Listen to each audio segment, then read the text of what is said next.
नमस्कार, मैं सुनीता कथा मंथन में आप सबका स्वागत करती हूँ। कथा मंथन में आज सुनिए भाभी उपन्यास का चौथा अध्याय।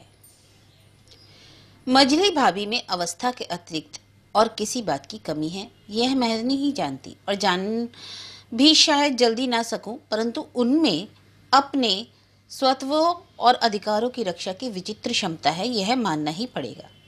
बड़ी भाभी से जिस प्रकार उन्होंने सारे अधिकार ले लिए, वह एक नाटकीय कौशल से कम नहीं है, परंतु उसके संबंध में कुछ ना कुछ अनुमान स्थिर किए जा सकते हैं। लेकिन आज अचानक सुधा को छोटी भाभी से छीन लेकर तो उन्होंने हद ही कर दी।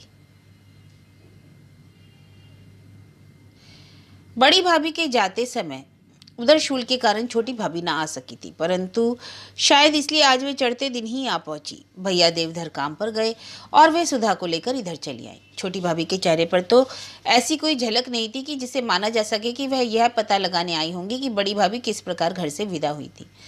परंतु मेरे पापी मन में एक बार ऐसा विचार भी उठा और तब क्षण भर के लिए छोटी भाभी का ज्वलंत व्यक्तित्व मेरे मन के अंदर निष्प्रभ हो गया, किंतु उनसे क्षण भर बात करके तथा उनके निष्कपट हृदय की झलक ज्यों के त्यों पाकर मेरा मन गदगद हो गया। जी हुआ कि अपने अंतर की तमाम दुर्भावनाओं को उगल दूं और उनके चरणों पर गिरकर क्षमा मांगूं, लेकिन इतना साहस न कर सकी। छोटी भाभी अपनी नई जेठानी के प्रति ठीक ठीक ही थी। दोनों में घर गृहस्थी पर जब घंटों चर्चा चलती और सौहार्द प्रदर्शित होता रहा तो अल्प परिचय की खाई भी भर गई। कम से कम मुझे तो ऐसा ही प्रतीत हुआ, पर भगवान जाने क्यों कुछ दिनों से मुझे जो बात जैसी प्रतीत होती है वह ठीक उसकी विपरीती होती है, और आज भी वैसा ही हुआ। संध्या से पहले ही जब छोटी भाभी जाने को उठ बैठी और सुधा की तलाश करने लगी, जिसे मैंने अपने कमरे में थपकी दे देकर सुला दिया था, उसी समय मझली भाभी ने बिना किसी संकोच के कहा, बहू सुधा अब वहाँ तो ना रह सकेगी, मैं तो आज खुद ही उसे बुला भेजने वाली थी। छोटी भाभी का चेहरा निष्प्रभ हो गया, परंतु उन्होंने अपने को संभाल कर कहा, लेकिन वह मेरे से हिल जो गई है, वह यहाँ एकाएक तो रह नहीं सकेगी। मझली भाभी, इसकी चिंता मत करो, मैं भी रखना जानती हूँ। माता के पास लड़की ना रहे, चाची के पास रहे, दुनिया इसका क्या मतलब लगाएगी। छोटी भाभी, मुझे दुनिया की बात से मतलब नहीं, तुम्हें ना हो मुझे तो है, परंतु एकदम वह कैसे रह सकेगी। आज ही रह जाएगी, कह जो रही हूँ, और इसकी चिंता तो तुम्हें ना होकर मुझे होनी चाहिए। पर यूँ अचानक कैसे छोड़ जाऊँ? तो क्या किसी लिखा पढ़ी की जरूरत होगी? किसी की लड़की को उसके माँ बाप के पास छोड़ जाने में तो ऐसी किसी बात की आवश्यकता नहीं होनी चाहिए। छोटी भाभी खिंचकर बोली, ऐसी बात है तो रख सकती हो, ऐसे वह मुझे कौन सनात करती है, दिन भर काम ही तो बढ़ाती है। हाँ हाँ ठीक तो है, ऐसे भार को क्यों रखना। नहीं रखूंगी। छोटी भाभी, इस कथन में उनका स्वर कांप गया। मझली भाभी उसी भांति निरपेक्ष भाव से बोली, अच्छी बात है, जाकर उसके कपड़े भिजवा देना। भिजवा दूंगी, कहकर छोटी भाभी चलने लगी। छल छलाई हुई आंखें मेरी ओर करके मुझसे विदा लेने का भी उन्हें साहस न हुआ। मेरी अवस्था उनसे भी अधिक दयनीय थी। वे यदि मेरी ओर देख देती तो मैं अपना सिर उनकी छाती में गड़ा देती और उमड़ रहे अश्रु प्रवाह को बहने के लिए खुला छोड़ देती। देवरानी जेठानी के इस संभाषण में एक शब्द भी मुंह से ना निकालकर मैं अपनी निरपेक्षता को प्रदर्शित कर रही थी, परंतु हृदय भीतर से अस्थिर हो रहा था। संध्या समय श्रीधर भैया जब घर लौटे और उधर सुधा ने मेरे कमरे में रोना आरंभ किया, भाभी भाभी मैं जानबूझकर बैठी रही। विमाता के अधिकार को जताने वाली जाकर किस प्रकार उसे चुपाती है, यही तो देखना था, परंतु मझली भाभी ने जैसे सुना ही नहीं। वे साग छौंकने में ही लगी रही। भैया ने किसी की और संबोधन किए बिना ही पूछा, ओहो, आज तो सुधा रानी की बांग सुनाई पड़ रही है, तो क्या इतने दिन अपनी भाभी के पास रहकर भी ताल स्वर में रोना नहीं सीख पाई? यह तो बड़ी बेसुरी आलाप है। मझली भाभी ने कुछ धीरे धीरे कहा, पर क्या कहा यह मैं न सुन सकी, न भैया श्रीधर सुन ही पाए। भैया ने शायद समझा था कि छोटी भाभी आई हैं और घर में ही कहीं होंगी, इसलिए वे फिर कहने लगे, अरे सुधा चुप क्यों नहीं रहती पगली, तू नहीं जानती कि रो रो कर तू खुद बदनाम नहीं होती, अपनी भाभी को भी बदनाम करती है। किंतु सुधा को इससे क्या प्रयोजन, वह तो उसी तरह भाभी भाभी की रट लगाई थी। भैया, अच्छा भाई सुधा रानी की भाभी किधर है, वह लेती क्यों नहीं उसे? पर छोटी भाभी तो ना थी। इस पर मझली भाभी खुद उठकर गई और सुधा को मनाने लगी, परंतु वह क्यों कर मानती, वह तो उनकी गोद में ही ना आती थी, भाभी भाभी कहकर रोती ही जाती थी। भैया ने पूछा, तो क्या देवधर की बहू नहीं आई? अब मुझे बोलना ही पड़ा। मैंने कहा, वे चली गई हैं और सुधा को यहीं छोड़ गई। मझली भाभी, लड़कियां किसे सनात करती हैं, उन्हें भी अगर वह भार हो रही है तो कौन अचरज। मैं नहीं जानती कि क्यों मेरे भीतर का ज्वालामुखी फूट पड़ा। मैंने आवेश में आकर चिल्लाते हुए कहा, क्या कहती हो मजली भाभी? उनसे इस तरह सुधा को छीनकर आप उन्हीं पर दोषारोपण करती हो? तो क्या सुधा को छीन लेने का मुझे अधिकार नहीं है? हो सकता है, पर किसी निरपराध को पर अपराध को थोपने का अधिकार किसी को नहीं है। तो क्या उन्होंने ये शब्द नहीं कहे? कहे, तुम्हारे कहलवाने से कहे। हाँ। भैया अब तक ऐसे ही खड़े रहे थे। इस अचानक बोलचाल के लिए वे तैयार न थे। बोले, यह सब क्या हो रहा है? हंसते खेलते घर को कलह के कीचड़ में डुबा देने का यह ढंग तो अच्छा नहीं मालूम होता। यह दूसरी बार मैं देख रहा हूँ। भाभी, मुझे मेरे घर आज ही भेज दो, घर कीचड़ में डूबने से बच जाएगा। भैया कुछ नहीं बोले। सुधा इस हल्ले गुल्ले से सहम गई थी। वह कुछ चुप हो गई। अब फिर भाभी भाभी करने लगी। मजली भाभी की गोद से वह नीचे उतर आई और मेरी ओर दौड़ चली, परंतु भाभी ने उसे जोर से पकड़ रखा। मैं उठकर अपने कमरे की ओर चली गई। वहीं से थोड़ी देर में सुन पड़ा कि भैया देवधर सुधा के कपड़े पहुंचाने आए हैं। भाभी ने कपड़े ले लिए। मजले भैया बोले, कपड़े तो मंगवा लिए हैं, पर सुधा यहाँ रहेगी कैसे? वह तो भाभी भाभी चिल्ला रही है। मजली भाभी, तो लौटा दो ना, मैं तो मांगने की भूल कर बैठी। भैया, हाँ देवधर, मैं कहता हूँ तुम ले जाओ, सुधा को भी ले जाओ, वह वहाँ यहाँ रोते रोते मर जाएगी। नहीं रोएगी भैया। क्यों रोएगी? जब रोएगी तभी बुला लेंगे, कौन दूर हैं? कहकर वे चले गए। मजले भैया भी चुप हो रहे। भाभी सुधा को बहलाने की भरसक चेष्टाएं करती रही, पर वह कलमुही चुप ही ना होती थी। आखिर उन्हें गुस्सा आ गया और चिढ़कर उन्होंने 2-4 हल्के हल्के तमाचे उसके गालों पर चढ़ दिए। इस तरह उसे भयभीत करके दोनों एक ही चारपाई पर सो गईं। मैं अपने को सदा ही अलग रखती थी, पर आज वैसा न कर सकी। मजली भाभी इससे कुछ चकित अवश्य हुई होंगी, किंतु उन्होंने फिर विशेष कुछ ना कहा। तो भी मैं अपने को आज सफल समझ रही हूँ। इसी उमंग से उठकर मैं मजले भैया के पास जाकर भोजन कर लेने का आग्रह करने लगी। उन्होंने शायद आज का रंग ढंग देखकर निराहार रहना ही तय किया था। मेरे अनुरोध से उन्हें अपना निश्चय बदलना पड़ा और भोजन करने का नाटक करना पड़ा। पर क्या सच मुझ वे कुछ खा सके?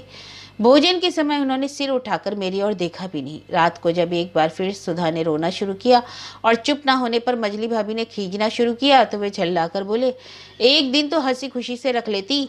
भाभी को भी आवेश आ गया। उन्होंने सुधा को अपनी चारपाई से नीचे उतार दिया और कहा, बड़ा अपराध किया मैंने, ले जाओ अपनी लाडली को, जहाँ जी चाहे रखो, मैं तो सौतेली माँ जो ठहरी, कौन सा बड़ा जस मिलने को है। सुधा गिरकर हाय हाय करके और रोने लगी। भैया तो चुप रहे, परंतु मुझसे ना सहा गया। मैं जाकर उसे उठा लाई, परंतु वह क्यों चुपने वाली थी। बराबर घंटे 1.5 घंटे तक रोती रही। जब बिल्कुल थक गई तो सिसकते सिसकते बड़ी मुश्किल से सोई। मेरी आंखों में तो सारी रात नींद न आई। मैं पड़े पड़े अभागी सुधा के भाग्य की चिंता करने लगी। बेचारी की माँ तो है नहीं, एक प्यार करने वाली चाची है, उसका प्यार भी उसे बधा नहीं। दुर्भाग्य के नक्षत्र की तरह यह विमाता कहाँ से उदय हो पड़ी? क्या सचमुच ही यह अबोध सुधा के जीवन में कांटे बोदने के लिए आई है? अभी कुछ दिन पहले सारा परिवार एक था, कितनी जल्दी सब 12 बाट हो गए। भैया देवधर कहीं, बड़े भैया कहीं, यह सब क्या हो गया? क्या इसी परिणाम के लिए बचपन से सब एक साथ प्रेम से रहे थे? बड़े भैया क्या सोचते होंगे? छोटी भाभी आज कितनी उदास होंगी? बड़ी भाभी के हृदय पर कैसी गहरी चोट लगी होगी? मझली भाभी देखने में भोली भाली, किंतु कैसी विकट और अप्रूव है। कितना सब करके भी कैसी बेफिक्री से सो रही है। क्या इनके हृदय में जरा सी सहानुभूति और शील नहीं है?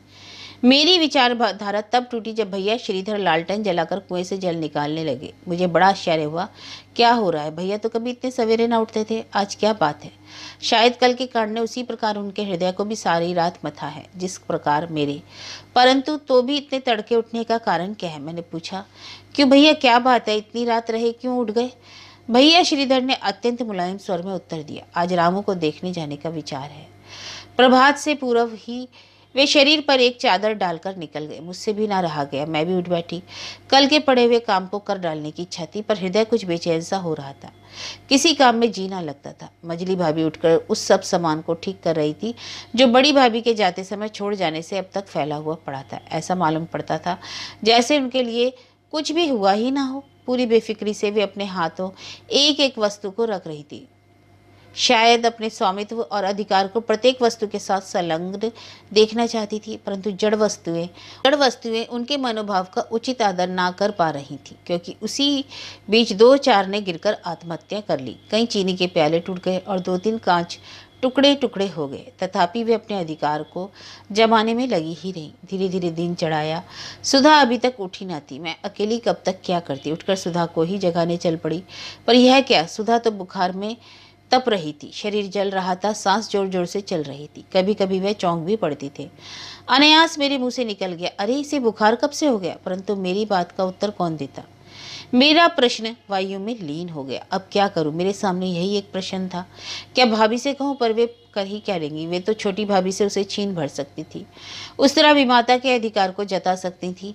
इससे अधिक वे क्या करती। मेरा जी नहीं हुआ कि उनसे कुछ कहूं। अतः मैं जीने पर चढ़ गई और मोती की माँ को पुकारा। मोती की माँ ऐसे ही अवसरों पर याद आती थी। बेचारी झटपट आ खड़ी हुई। कहो बिटिया, क्या बात है। मैं बचपन से ही इस वृद्धा मोती की माँ को मौसी कहती थी। मैंने कहा, मौसी घर में आज कोई नहीं है, सुधा को बुखार चढ़ गया, जरा भैया देवधर को बुलाना। अच्छी बात है, मैं बुला देती हूँ, कहकर मोती की माँ चली गई। परंतु थोड़ी ही देर में लौट आई और कहने लगी, छोटे बाबू घर नहीं है। कहाँ गए हैं। बहू ने कहा, मालूम नहीं कहाँ गए हैं। और कुछ नहीं पूछा। और तो कुछ ना पूछा। तुमने भी कुछ नहीं कहा।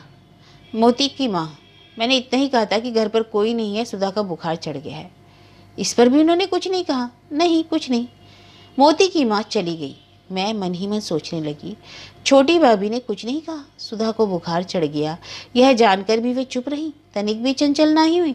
उनकी इस चुप्पी में क्या उनके हृदय की हलचल व्यक्त नहीं है। क्या मौन रहकर भी उन्होंने अपनी व्यग्रता और अस्थिरता का संदेश नहीं भेजा। अवश्य ही वे तिल मिला रही होंगी। इसी कल्पना में डूबी मैं देर तक बैठी रही। मुझे लग रहा था कि भैया देवधर अब आते तब आते, भाभी उन्हें आते ही भेजेंगे। किंतु धीरे धीरे 10 बज गए, ना कोई आया ना कोई गया। संध्या को 5 बजे भैया श्रीधर लौटे। मैं तो सुधा के ही पास थी। बुखार का जोर ज्यों का त्यों बना था। मैंने सुधा को पुकार कर कहा, सुधा सुधा देख कौन आया। भैया मेरा कंठ स्वर सुनकर उधर ही चले आए और बोले, क्या सुधा शाम से ही सो जाती है। मैंने कहा, सो कहाँ जाती है, आज तो सवेरे से ही बुखार में पड़ी है, दिन भर सिर तक नहीं उठाया। जरा देखो तो भैया अब क्या हाल है। अरे बुखार तो उसे आना ही था, रात कितनी देर तक खुली पड़ी रोती रही। मैं चुप रही, सुधा के माथे पर बैठी हाथ फेरती रही। भैया आए, सुधा का हाथ देखा, बोले, बुखार तो तेज है, इसे कुछ दिया। नहीं, मैंने कहा। अब भाभी भी आकर खड़ी होगी। दिन भर शायद मुझसे बचने के लिए इधर उधर के कामों में लगी रही थी। भैया ने भाभी की ओर ध्यान न देकर पूछा, छोटी बहू को कहला दिया था। हाँ, छोटे भैया को बुलाने के लिए मोती की माँ को भेजा था, परंतु वे घर पर नहीं मिले। अच्छा ठीक है, मैं अभी जाता हूँ। छोटी बहू के बिना, मैंने देखा छोटी बहू को बुलाने के लिए ये क्या जाएंगे। यदि वे ना आई तो इन्हें बुरा लगेगा। दिन भर बाद घर में पैर दिया है, आते ही इन झंझटों में इन्हें डाल देना ठीक नहीं। यही सोचकर मैंने कहा, भैया आप ना जाएं, उन्हें खबर तो हो ही गई है, वे खुद आ जाएंगे। नहीं तो ऐसी कोई ज़रूरत भी नहीं, बुखार है उतर जाएगा, बात क्या है। भैया ने कुछ ना कहा, परंतु वे गए नहीं। उस रात भी सुधा बुखार में तपती रही। कितनी बार भाभी भाभी कहकर पुकारा, पर निष्ठुर भाभी ने उसकी खबर तक ना ली। मैं बैठी सोच रही थी, भगवान तुम सुधा को लेकर क्या करोगे। तुम्हारी इतनी बड़ी सृष्टि में क्या ऐसा एक भी खिलौना नहीं है जिसे लेकर तुम अपना मन बहलाओ। इस छोटी सी बच्ची को रहने भी दो। अगर इसे लेना ही था तो उस समय ले लेते, जब माँ उसे छोड़कर चल बसी थी। उस समय तो तुमने उसे स्वास्थ्य प्रदान किया। अब जब उसके चारों ओर मोह मंदिर खड़ा हो गया, तब तुम उसे जबरदस्ती छीन लेते हो। इसे कौन आपका न्याय कहेगा। जब जगत के स्वामी के हाथों ही अन्याय हो तो दुनिया में न्याय की किससे किससे आशा करें। मछली भाभी काढ़ा उठाकर ले आई और बोली, काढ़े का समय हो गया, हटो तो पिलाऊं। मैं खिसक कर बैठ गई। आज सुधा के बुखार को 7वां दिन है। 2 दिन तो मेरे सिवा सुधा का हकीम और डॉक्टर या परिचर्या करने वाला कोई ना था, पर तीसरे दिन से मजली भाभी ने जैसे चोला बदलकर उसका सारा भार अपने ऊपर ले लिया। कारण कुछ मेरी समझ में नहीं आया, बल्कि पहले तो मुझे उनकी सद्भावना पर संदेह ही अधिक था, परंतु उनकी एक निष्ठा और तन्मयता ने मुझे अपने विचारों को बदलने के लिए बाध्य कर दिया। जब से उन्होंने उसकी ओर चित्त दिया, तब से रात और दिन को एक कर दिया। छोटी भाभी से सुधा को छीनते समय उन्होंने जो अधिकार जताया था, उस अधिकार को पूरी तरह चरितार्थ करके दिखा देने में जैसे वे सब कुछ भूल गई थी। इतने पर भी सुधा की दशा बिगड़ती जा रही थी। इसलिए मुझे सुधा का जीवन सुधा के लिए थोड़ा, परंतु मजली भाभी के लिए अधिक आवश्यक मालूम पड़ता था। और इसी कारण आज रोगी के पास एकांत में थोड़ी देर बैठकर मैं भगवान के निकट आत्मनिवेदन कर रही थी। कहते हैं भगवान अंतर्यामी है, हृदय की आंतरिक अभिलाषा को वे जानते हैं। जानते ना होते तो अखंड तपस्विनी की तपस्या को सफल क्यों कर करते। 8 रात दिन पलक न लगाकर भाभी ने अपूर्व अनुष्ठान किया। वह क्या खाली जा सकता था? 11वें दिन सुधा का ज्वर उतर गया। उसकी हड्डियों में प्राणों को छोड़कर वह भयंकर बला टल गई। भाभी के रूखे केशों में आज स्निग्धता है।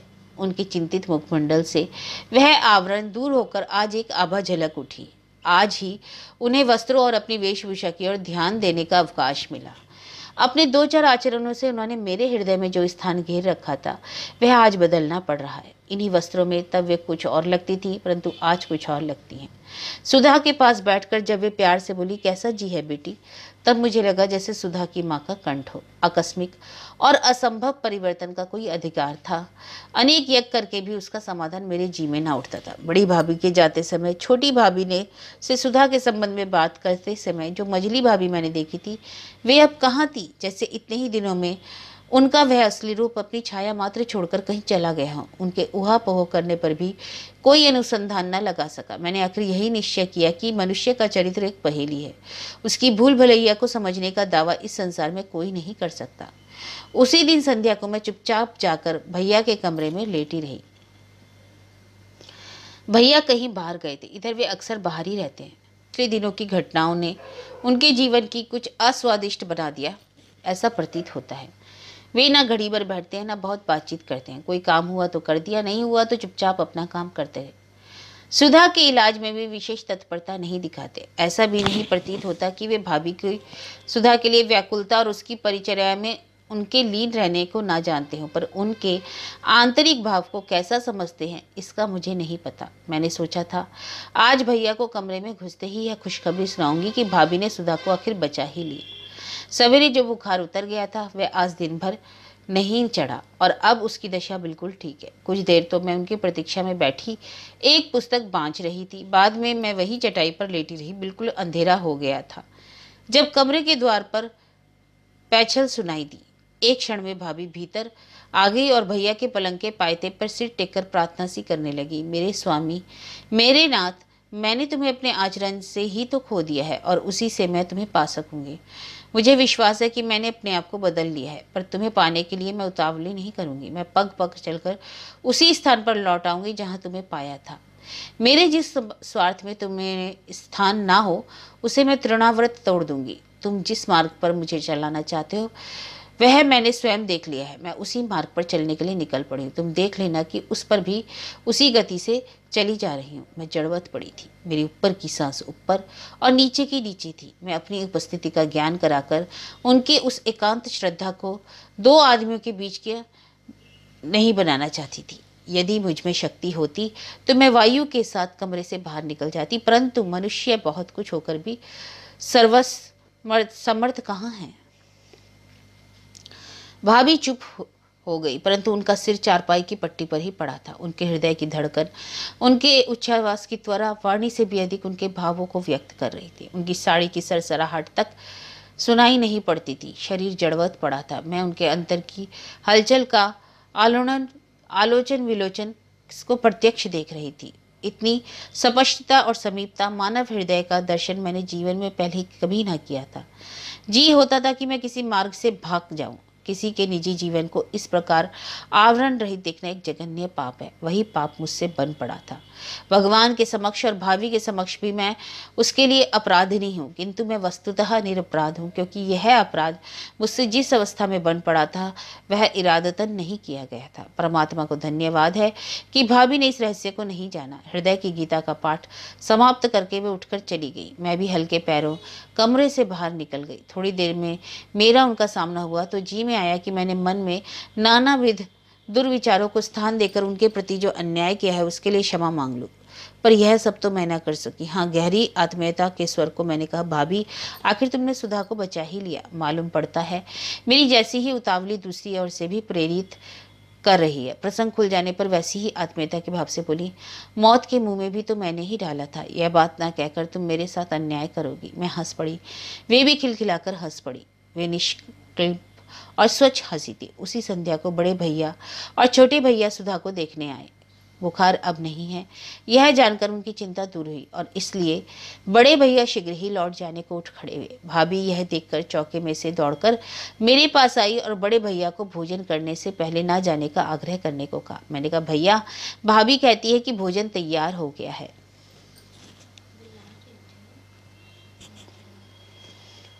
भैया ने कहा, नहीं, भोजन करने से शाम हो जाएगी, फिर इतनी दूर जाना मुश्किल हो जाएगा। भाभी ने बहुत अनुरोध किया परंतु उन्होंने ना माना। कहा, घर के आदमी हैं, इतने आग्रह की क्या जरूरत, और थोड़ी देर बैठना होता तो खाए बिना नहीं जाते। बड़े भैया चल दिए, उनके पीछे छोटे भैया भी। तब छोटे भैया को रोककर भाभी ने कहा, लाला जी, तुमको तो दूर नहीं जाना। भैया देवधर रुक गए, बोले, नहीं तो क्यों, मुझसे कुछ काम है? भाभी ने कहा, हाँ, तो मैं अभी लौट कर आता हूँ, कहकर वे बड़े भैया के पीछे पीछे चले गए। शायद थोड़ी दूर तक उन्हें भेजकर लौट आए और पूछा, क्या काम है? मैं आ गया, कुछ देर बैठो तो बताऊंगी। तो यह सजा मेरे लिए ही क्यों है? भाभी मुस्कुराकर बोली, सबको एक सजा नहीं दी जा सकती ना, इसलिए। अच्छी बात है, मैं तैयार हूँ, कहकर वे सुधा के सिराने बैठ गए और उसके माथे पर हाथ फेरने लगे। भाभी तब तक जाकर व्यालू परोस लाई। आसन और पानी का प्रबंध पहले से ही कर लिया गया था। थाली आसन के सामने रखकर बोली, लो आ जाओ। अजी, यह भी खूब रही, अभी तो मैंने दफ्तर से आकर कपड़े भी नहीं खोले हैं। भाभी, तो कौन मना करता है, खोल डालो, कहो तो मैं मदद कर देती हूँ। उन्हें आगे बढ़ते देखकर देवधर कहने लगे, बस करो, मैं खोले देता हूँ, परंतु काम का तो अभी तक पता नहीं चला। अजी, सब चल जाएगा, आओ तुम आसन पर तो बैठो। यह कहकर उन्होंने देवधर भैया को पकड़कर आसन पर बिठा दिया। भोजन कर चुकने पर भी बोले, अब तो बोलो, अब क्या बताऊं, इतनी देर तो खाने पीने में लगा दिए, पूछते हो, कहकर भाभी मुस्कुराई। देवधर, तो अब जाने दो, मैं समझ गया, काम सिर्फ बहाना था। भाभी, अजी, आप तो बड़े समझदार हैं, फिर क्यों ना समझ जाएंगे, पर यह क्या, घर जाने की तैयारी हो रही है? बहू को 2 घड़ी ना देखने से वह घर से ना निकल जाएगी। देवधर, क्या किया जाए भाभी, वह कुछ ऐसी ही है, अगर मैं बताकर आता तो कुछ चिंता ना थी। भैया देवधर चले गए।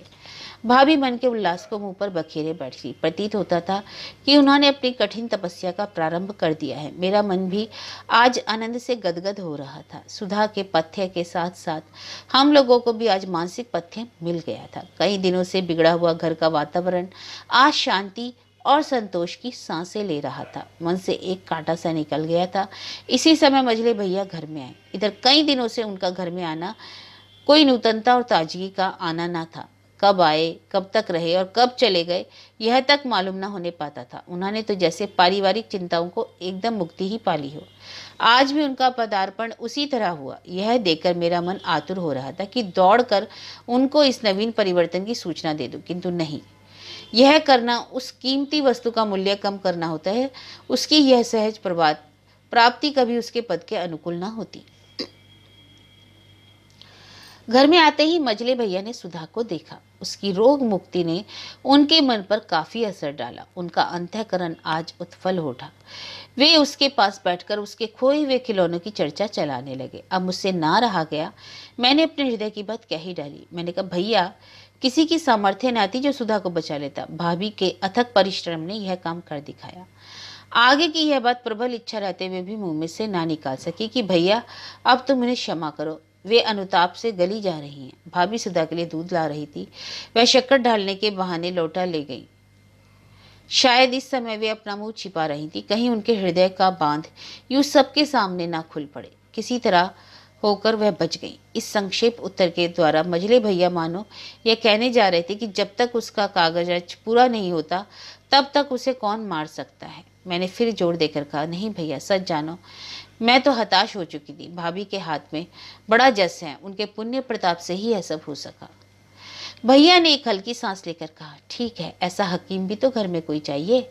यह उनका स्पष्ट व्यंग था। मेरा जी जल गया। मैंने कहा, नहीं भैया, यह होगा उनके साथ अन्याय। भैया शायद अब तक यही समझ रहे थे कि मैं भी व्यंग में ही बोल रही हूँ। हंसकर बोले, मैं तो सदा अन्याय ही करता हूँ, ऐसा ही आदत पड़ गई है बीनू। भाभी सब कुछ सुनकर भी पत्थर की मूर्ति की भांति खड़ी रही। यदि भैया मेरे कथन पर विश्वास करके अपनी सम्मति जता देते तो शायद उनका संतोष न होता। वे अपने किए का पूरा प्रायश्चित करने के लिए कटिबद्ध थी। इससे भी बड़ा व्यंग, इससे भी बड़ा प्रहार सहने के लिए जैसे वे तैयार थी। उन्होंने मुंह पर बिना किसी प्रकार का विकार लाए सुधा को उठाया, गोद में बिठाकर उसे दूध पिलाने लगी। यह दृश्य देखकर भैया को शायद मेरे कथन पर कुछ भरोसा हो चला था।